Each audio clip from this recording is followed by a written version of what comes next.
एक बार फिर से स्वागत है दोस्तों मेरे चैनल एमयू टीचर पर। और आज की वीडियो में हम बात करने वाले हैं कि हम किस तरीके से होस्टिंगर में अपने सर्वर की लोकेशन को चेंज कर सकते हैं। और होस्टिंगर में जो हम सर्वर की लोकेशन को चेंज कर रहे हैं, ये चेंज करना या जो सर्वर की लोकेशन है इसको हम क्यों चेंज कर रहे हैं, इसके पीछे क्या वजह हो सकती है, और सर्वर लोकेशन को चेंज करने से हमें एसईओ में या हमारी वेबसाइट में क्या फर्क पड़ सकता है, वो हम इस वीडियो में देखने वाले हैं। उससे पहले अगर आपने हमारे चैनल को सब्सक्राइब नहीं किया है तो चैनल को जरूर सब्सक्राइब कर दीजिए और साथ ही नोटिफिकेशन बेल को दबा दीजिए ताकि आप कोई भी वीडियो मिस न कर दें।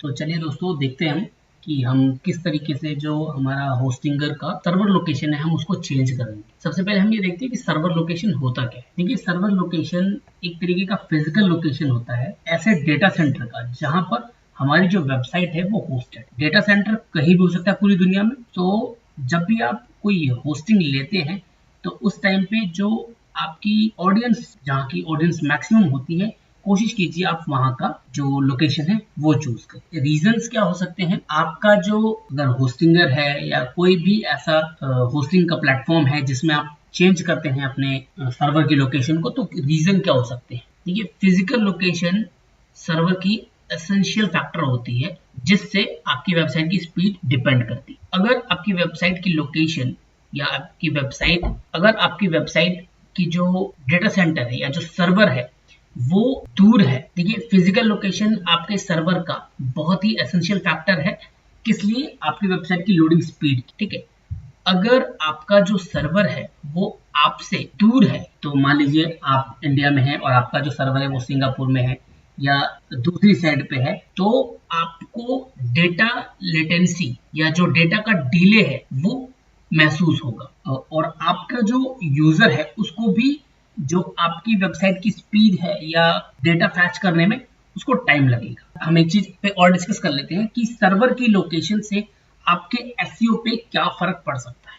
और सबसे पहले हम देखते हैं कि अगर आपकी जो साइट है अगर वो स्लो है, ठीक है, तो इससे होगा क्या, बेसिकली आपका जो बाउंस रेट है वो बढ़ जाएगा। फिर उसके बाद आपकी जो यूजर्स है वो ड्रॉप हो जाएंगे और उसके साथ ही आपकी वेबसाइट की रैंकिंग भी ड्रॉप हो जाएगी या कॉम्प्रोमाइज हो जाएगी। तो इसीलिए हम ये कह सकते हैं कि सर्वर की लोकेशन डायरेक्टली इन्फ्लुएंस करती है हमारी वेबसाइट की स्पीड को। अब हम बात कर लेते हैं बेनिफिट क्या है। अगर आप जो अपना सर्वर है उसको अपने और पास लाते हैं जहां की आपकी ऑडियंस ज्यादा होती है, वहां लाते हैं, तो उससे फर्क क्या पड़े। तो सबसे पहले आपकी जो वेबसाइट है उसमें बहुत सारी इंप्रूवमेंट होने वाली, की परफॉर्मेंस इंक्रीज होने वाली है, उसकी रैंकिंग इंक्रीज होने वाली, और सबसे खास बात आपकी वेबसाइट की स्पीड इंक्रीज होने वाली। तो मैं आपको इस वीडियो में आज बताने वाला हूं कि आप किस तरीके से होस्टिंगर का जो सर्वर की लोकेशन है उसको चेंज करेंगे। तो सबसे पहले हम चलते हैं अपने होस्टिंगर के डैशबोर्ड पे। उससे पहले अगर आप जानना चाहते हैं कि होस्टिंगर पे क्या क्या डील्स हैं और होस्टिंगर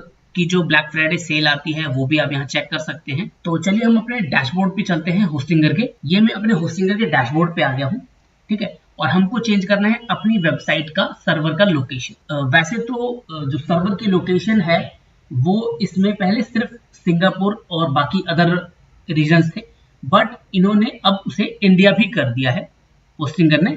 ठीक है, तो हम उसको चेंज करने वाले हैं। तो सिंपली आपको करना क्या है, आपको जाना है अपने जहाँ होस्टिंग का पार्ट है वहां, और होस्टिंग पे जाने के बाद आपको क्लिक करना है मैनेज पे। हमने मैनेज पे क्लिक किया। अब मैनेज पे क्लिक करने के बाद आप यहाँ देखेंगे आपको यहाँ सर्वर दिख रहे होंगे। लेफ्ट साइड पे आप देखेंगे आपको लेफ्ट साइड पे सर्वर दिख रहे होंगे। अब आप इस पे क्लिक करेंगे एडिट पे, और इसके बाद आप यहाँ देखेंगे ये अपने एनालिसिस के हिसाब से बता रहे हैं कि आपके पास जो ज्यादा विजिटर्स आते हैं वो यूएसए से आते हैं और आपकी जो सबसे क्लोजेस्ट लोकेशन है सर्वर की वो है यूएसए यानी यूनाइटेड स्टेट्स ऑफ अमेरिका। तो ये चाहते हैं, ये रिकमेंड कर रहे हैं, we recommend keeping your hosting account in the United State of America data center for the best website loading time. ठीक है, बट वो आपके ऊपर है कि आप चेंज करना चाहते हैं या नहीं करना चाहते। आप यहाँ देखेंगे कि यहाँ पर आपके पास कौन कौन सी लोकेशंस अवेलेबल है।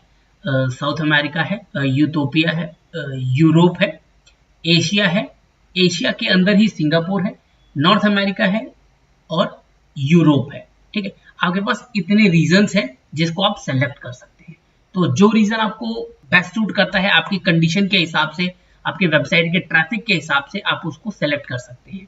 तो मैं यहाँ इसको सेलेक्ट करने वाला हूँ एशिया पे, क्योंकि मेरा जो मैक्सिमम ट्रैफिक है वो इंडिया का है। मैंने सेलेक्ट कर दिया और यहाँ पर हमको ये भी बताता है you can initiate 1 server transfer in 30 days. आप 30 डेज के अंदर एक बार अपना सर्वर ट्रांसफर कर सकते हैं। हम नेक्स्ट पे क्लिक करते हैं। अब देखिए यहाँ आपको कुछ इंपॉर्टेंट चीजें बता रहा है ट्रांसफर से रिलेटेड, जैसे कि जो सर्वर का ट्रांसफर है वो फ्री ऑफ कॉस्ट होता है। कह रहा है कि आपकी जो वेबसाइट का सारा होस्टिंग प्लान और जो भी सारी चीजें हैं वो इंडिया के डेटा सेंटर में मूव कर दी जाएंगी। आपकी जो आईपी एड्रेस है वेबसाइट की होस्टिंग का जो प्लान के अंदर है वो चेंज कर दिया जाएगा। ठीक है, changes during the transfer process won't be save and are not recommended. ठीक है, इस दौरान आप कोई भी अपनी वेबसाइट पे चेंजेस मत कीजिए क्योंकि वो उसे सेव नहीं करते और रिकमेंड भी नहीं करते कि आप कुछ चेंजेस करें। ठीक है, हम स्टार्ट पे क्लिक करते हैं। यहाँ इन्होंने बोल दिया है आपका सर्वर ट्रांसफर स्टार्ट हो चुका है। ये 12 घंटे या उससे ज्यादा भी ले सकता है। हम इस पे क्लोज पे क्लिक करते हैं। इसके बाद आपको जो भी आपका रजिस्टर्ड मेल आईडी था जिससे आपका ये रजिस्टर्ड अकाउंट था उस पर एक मेल आई होगी कि आपका जो अकाउंट है उसका सर्वर चेंज कर रहे हैं और वो 24 घंटे लेगा या उससे ज्यादा का टाइम ले सकता है। वो सारे डिटेल्स और उससे और भी कोई अगर इंस्ट्रक्शन है वो आपकी मेल पे आई होंगी, तो हम वो मेल ओपन कर लेते हैं। आप यहाँ देखेंगे कि आपका जो डोमेन है या जो भी डिटेल्स है वो यहाँ पर आपको बताएगा कि आपकी वेबसाइट का आईपी एड्रेस चेंज कर दिया गया है। और अगर आप कोई भी डेटा लॉस या उससे बचना चाहते हैं तो आप कोई भी चेंजेस मत कीजिए अपनी वेबसाइट पे, कोई भी नई फाइलें अगले 4 घंटे में अपलोड मत कीजिए। ठीक है, अगर आप इनका नेम सर्वर यूज कर रहे हैं तो आपको कोई चेंजेस की जरूरत नहीं है। अगर आप कोई ए रिकॉर्ड यूज कर रहे हैं तो उसको अपडेट करना है आपको इससे। और अगर आप कोई एक्सटर्नल नेम सर्वर यूज कर रहे हैं तो आप यहाँ पर इन्होंने बता रखा है किस तरीके से पॉइंट करना है, वो देख सकते हैं वहां से। और हमने जो हमारा सर्वर का लोकेशन है वो चेंज कर लिया है। होस्टिंगर का अगर आप एक अकाउंट, देखिए आपके पास यहाँ एक मैसेज आया है द सर्वर ट्रांसफर वो सक्सेसफुल। अगर आप होस्टिंगर का कोई अच्छा प्लान लेना चाहते हैं क्योंकि इसके अंदर हमको बहुत सारी फीचर्स देता है।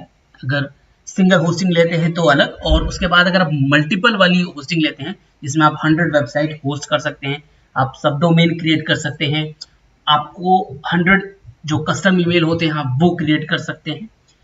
आपको बहुत सारी ऐसी फैसिलिटीज इसमें देखने को मिलती है। डिस्क्रिप्शन बॉक्स में मैं आपको होस्टिंगर का लिंक दे दूंगा कि आप वहां से परचेज कर सकते हैं। आशा करता हूँ दोस्तों आपको समझ में आ गया होगा कि आप किस तरीके से होस्टिंगर के जो सर्वर है उसको चेंज कर सकते हैं। अगर आपको ये वीडियो अच्छी लगी तो इसे लाइक जरूर कीजिएगा। इस वीडियो को करते हुए अगर आप किसी पार्ट पे अटकते हैं तो आप उसके लिए हमें कमेंट कर सकते हैं। और अब तक अगर आपने हमारे चैनल को सब्सक्राइब नहीं किया तो इसे सब्सक्राइब जरूर कर दीजिए और साथ ही नोटिफिकेशन बेल को दबा दीजिए ताकि आप कोई वीडियो मिस न कर पाए। एक बार फिर मिलते हैं दोस्तों किसी और वीडियो के साथ, तब तक के लिए धन्यवाद।